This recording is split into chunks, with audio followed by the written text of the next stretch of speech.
K R, वही इसके पीछे है। और कौन मिला हुआ है? मैं उसके साथियों का पता लगा लूंगा।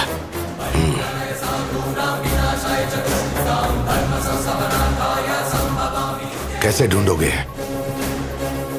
वो मुझ पर छोड़िए,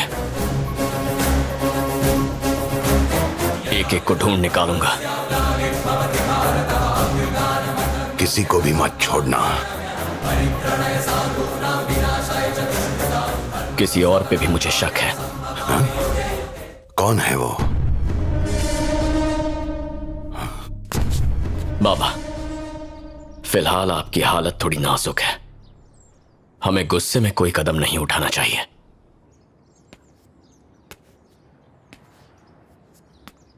उन्होंने सिर्फ आपकी बीवी को नहीं मारा, मेरी मां को मारा है। उन्होंने सिर्फ यहां के राजा को धोखा नहीं दिया है, मेरे बाबा को भी दिया है। इन दो कारणों की वजह से अगर किसी को बदला लेने का सबसे ज्यादा हक है तो वो इंसान मैं हूं। जाओ मेरे शेर। कृष्णा,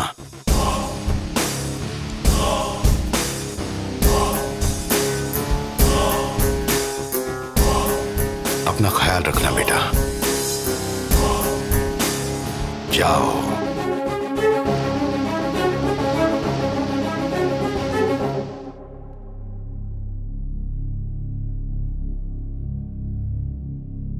रघु। हाँ दादा। लक्ष्मी के तेरवे की तैयारी करो और शहर के सारे बड़े लोगों को बुलाओ। नगर सेवक, एमएलए, एमपी, मुख्यमंत्री, इन सारे पॉलिटिशियंस को जरूर बुलाओ और अपने सारे रिश्तेदारों को भी बुलाओ। कोई छूटना नहीं चाहिए।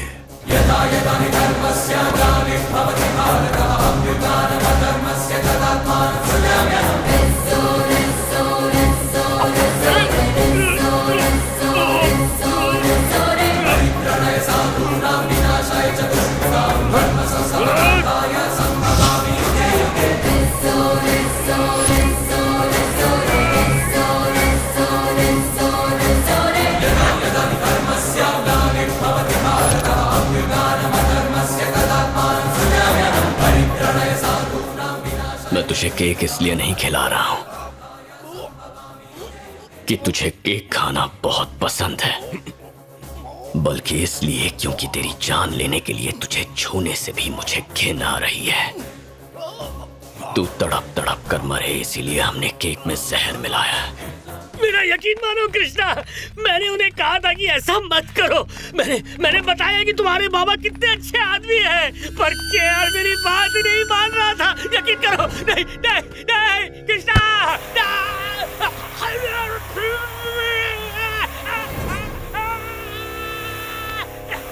तूने उसे मारने की कोशिश की जिसे लोग अपनी हर सांस के साथ याद करते हैं, इसलिए मैं तुझसे तेरी सांसें छीन रहा हूं।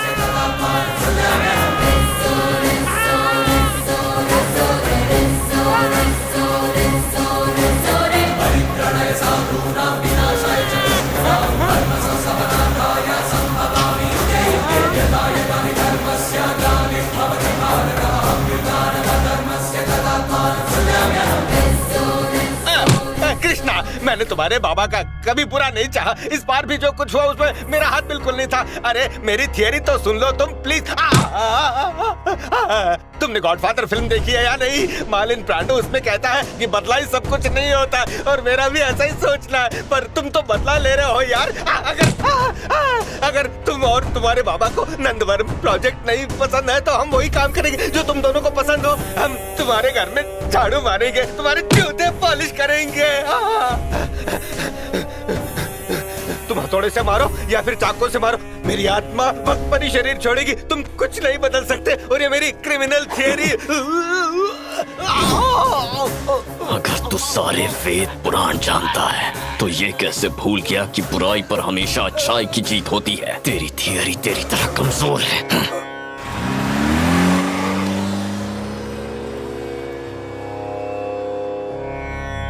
शेषगिरी चंडी वेदम गोगिन, ये सब क्या हो रहा है?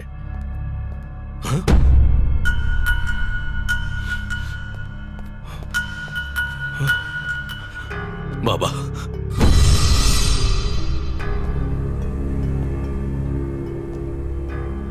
मैंने तेरे बाप को इसलिए नहीं मारा क्योंकि तूने मेरी मां को मरवाया था, पर इसलिए क्योंकि उसने तुझ जैसे कमीने को पैदा किया, तेरे अंदर के पाप को बढ़ावा दिया, क्योंकि उसने मेरे बाबा पर हमला करवाया, मेरे परिवार को परेशान किया, उन्हें दुख पहुंचाया। ऐसे और भी कई हजारों करोड़ों कारण हैं।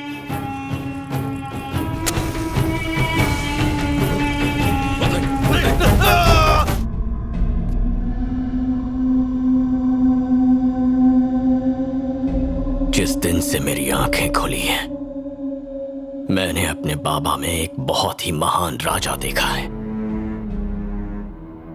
लेकिन अब मैंने गुंडों को उन पर हमला करते हुए देखा है। हॉस्पिटल में उनके शरीर पर चाकू के निशान देखे, उन्हें खून दिया जा रहा था, इतने कमजोर थे कि अपनी बीवी की जान नहीं बचा पाए। और इस सब की वजह है वो नंदवरम प्रोजेक्ट। वो इस प्रोजेक्ट को रोकना चाहते थे, अपने निजी फायदे के लिए नहीं बल्कि लोगों की भलाई के लिए।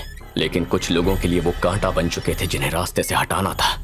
उस दिन जब हम सब शादी में जा रहे थे, तब हम कितने लोग थे, कब निकलेंगे, जाने का रास्ता क्या होगा। ये घर के किसी सदस्य ने उन्हें बता दिया। खुशकिस्मती से उस हमले से तो बाबा बच गए थे, लेकिन हॉस्पिटल में उन पर दोबारा हमला किया गया। मुझे पूरा यकीन है उस हमले के पीछे घर के ही किसी का हाथ था। हॉस्पिटल से 12 घंटों की सीसीटीवी फुटेज चेक करने के बाद मुझे पता चल गया कि उस दिन बाहर से सिर्फ तुम फल लेकर आए थे।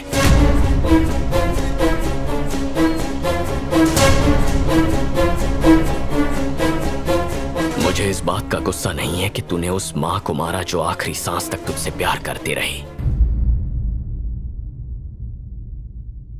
लेकिन बचपन से तुझे जानते हुए भी मैंने कभी ये नहीं सोचा कि तू इस हद तक गिर जाएगा। देखो, और इसीलिए मुझे अपने आप पे गुस्सा आ रहा है। मुझे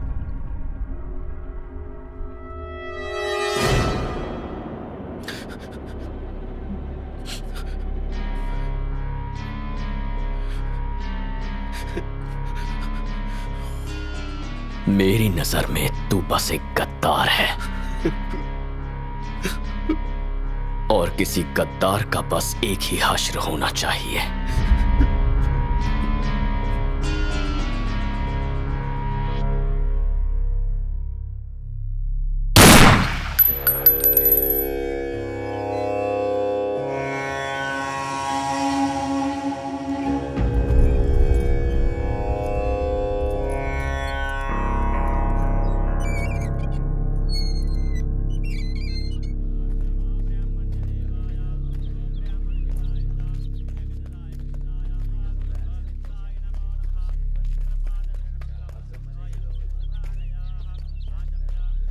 मैं दिल्ली में था जब मैंने बुरी खबर सुनी। विश्वास ही नहीं हुआ मुझे।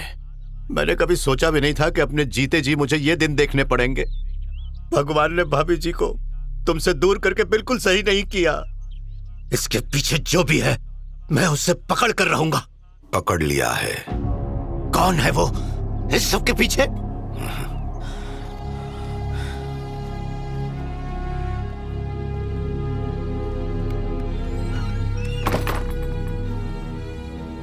जो कोई भी इसके पीछे थे, कृष्णा उन्हें खत्म कर चुका है, सिवाय उस मास्टरमाइंड के। कौन है वो मास्टरमाइंड? तू है। ये तुम्हारा बेटा क्या बोल रहा है? तुम्हारे बाबा और मैं तो। जब मैं तेरे घर से निकला तो मुझ पर हमला हुआ था। हाँ तो? तेरे सिवा ये कोई नहीं जानता था कि मैं वहां तुझसे मिलने आया हूं, और यही वजह थी कि मुझे तुझ पर शक हुआ। नंदवरम प्रोजेक्ट में चंडी और केआर का हिस्सा 25-25% था। और बाकी का हिस्सा तेरे इलीगल बिजनेस के नाम पर था। मुझे ये इन्फॉर्मेशन भी मिल गई थी कि आने वाले इलेक्शन में तू ऑपोजिशन पार्टी में शामिल होने वाला है। मेरे बाबा कभी उस प्रोजेक्ट को आगे बढ़ने नहीं देते क्योंकि वो हमेशा लोगों का भला सोचते हैं।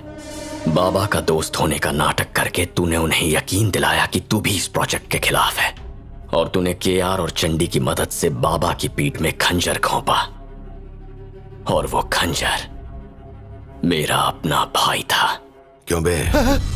मैंने तेरे लिए कितना कुछ किया और तूने मेरा एहसान इस तरह चुकाया।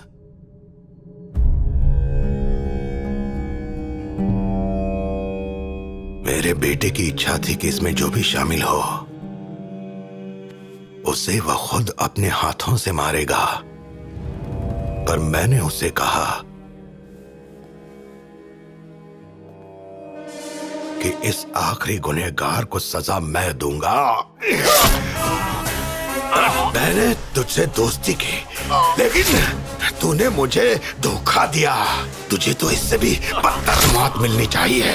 उम्मीद करता हूं अगले जन्म में तुझे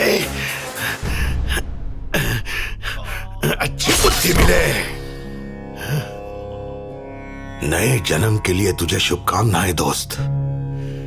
बाबा, आपको मां के श्राद्ध पर ध्यान देना चाहिए। मैं यहां सब संभाल लूंगा।